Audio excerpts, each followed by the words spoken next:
ठीक है। कहानियों का जब हम अनुवाद करेंगे तो हमको यह ध्यान रखना है कि जितने सुंदर ढंग से हिंदी में या अंग्रेजी में पंक्तियाँ चल रही हैं, कोई ब्रेक नहीं हो रहा है, उतने ही सुंदर ढंग से जिस भाषा में हम अनुवाद करेंगे उसमें भी फ्लो आना चाहिए।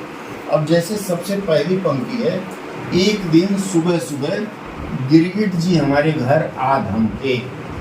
धमकी देना का अगर आप अंग्रेजी में अनुवाद करेंगे तो धमकी देना का अंग्रेजी क्या होता है? थ्रेटन। लेकिन अगर यहाँ आप थ्रेटन लिखेंगे तो आपका वाक्य गलत हो जाएगा। तो इसलिए संदर्भ भी समझना है। एक दिन के लिए वन डे या और एक बेहतर विकल्प क्या हो सकता है? वंस।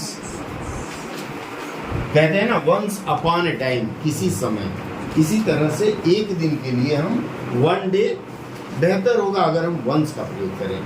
अब मिलाते चलिएगा, जो गलती हो उस पर चर्चा कर लीजिएगा।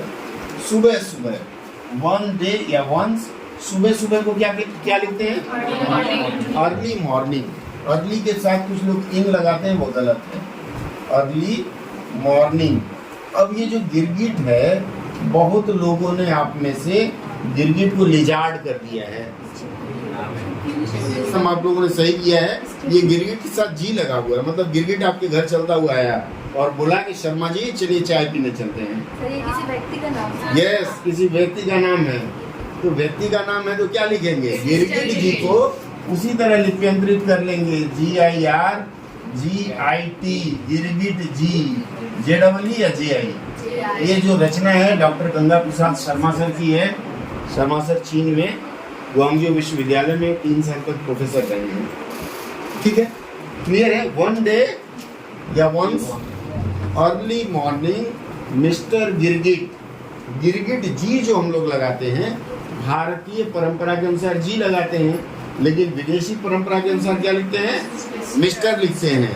तो आप चाहें तो मिस्टर गिरगिट, ये जी लगाने की आवश्यकता नहीं है। मेरे घर आ धमके, थ्रेटेंड बहुत लोगों ने लिखा होगा, थ्रेटेंड नहीं होगा। आ धमके का मतलब आ गए। तो आ गए का क्या होगा? केम। केम मतलब पास्ट इंडेफिनिट में आएगा। कहाँ आए हैं? Came to our house. अरे शर्मा जी अकेले हैं, 5 तो नहीं है, बहुवचन नहीं है, अकेले हैं तो माई हाउस, माई हाउस। और इस प्रकार से इस वाक्य का अनुवाद आसानी से हुआ। अब देखिए शब्दों का फ्लो है, कोई भी शब्द गलत प्रयोग नहीं हुआ। आप लोगों ने ऐसा किया है क्या? आवर नहीं होगा, माई होगा।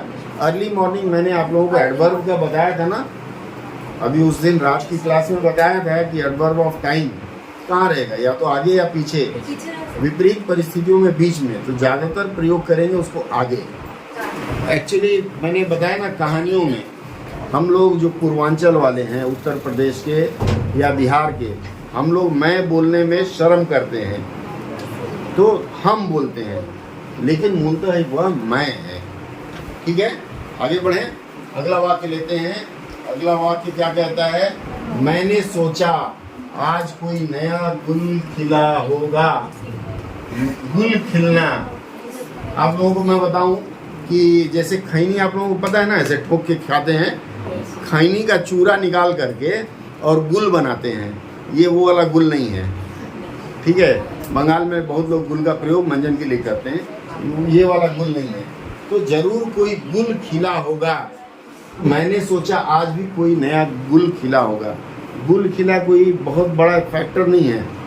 मैंने सोचा का क्या होगा? सबसे पहले जो सब्जेक्ट है उसको लिखना है, उसके बाद वर्ब आई, सोचा को थॉट, THOUGHT, आई थॉट। इसके बाद दैट भी लगा सकते हैं, दैट नहीं लगाना है तो कॉमा का प्रयोग कर लेंगे। आई थॉट आज कोई नया गुल खिला होगा। कोई के लिए क्या शब्द प्रयोग होता है? सम। सम के साथ थिंग लगा लेते हैं कुछ के लिए। ठीक है, सम मतलब समथिंग। क्लियर है? आप लोगों ने समथिंग नहीं लिखा होगा शायद, आप लिखी हैं, वेरी गुड। समथिंग आप भी लिखी हैं, वेरी गुड वेरी गुड। जिसने लिखा बहुत अच्छा। समथिंग के बाद हम प्रयोग करेंगे माइट, MIGHT, जहां संभावना व्यक्त की जाती है, अनएक्सपेक्टेड, वहां माइट का प्रयोग करते हैं, वुड का प्रयोग करते हैं। ठीक है, वुड या माइट, तो माइट बेहतर शब्द है। माइट के साथ हैव का प्रयोग करते हैं, माइट हैव, और होगा का हैपेंड। क्या लिखते हैं? HAPPENED।